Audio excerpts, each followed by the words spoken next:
পরীক্ষিত মহারাজ, যিনি সুখদেব গোস্বামীর কাছে শ্রীকৃষ্ণ সম্বন্ধে শ্রবণ করেছিলেন, তিনি বলেছেন, জীবনের যে স্তরেই মানুষ থাকুক না কেন, সকলের কাছেই কৃষ্ণকথা সমভাবেই আস্বাদনীয় হবে।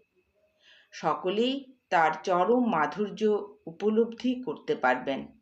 কিন্তু সেই সঙ্গে মহারাজ পরীক্ষিত সাবধান করে দিয়ে গেছেন, যে সমস্ত মানুষ পশুঘ্ন, অর্থাৎ যারা পশু হত্যা করে এবং যারা নিজেদের হত্যা করে, তারা কৃষ্ণকথার প্রতি তেমন আকৃষ্ট হবে না।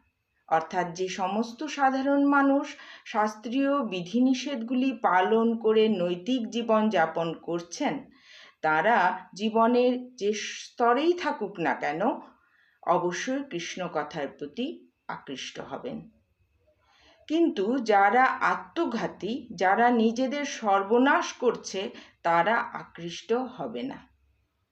যে সমস্ত মানুষ আত্মজ্ঞান লাভ করেনি এবং যে সমস্ত মানুষ পারমার্থিক জীবনে আগ্রহী নয়, তারা নিজেদের হত্যা করছে, তারা আত্মহত্যা করছে। কেননা এই মনুষ্য জীবন অত্যন্ত দুর্লভ এবং এই জীবনের একমাত্র উদ্দেশ্য হচ্ছে আত্মজ্ঞান লাভ করা। সেই গুরু দায়িত্বের অবহেলা করে কেউ যদি তার সময়ের অপচয় করে, তাহলে সে একটি পশু ছাড়া আর কিছু নয়।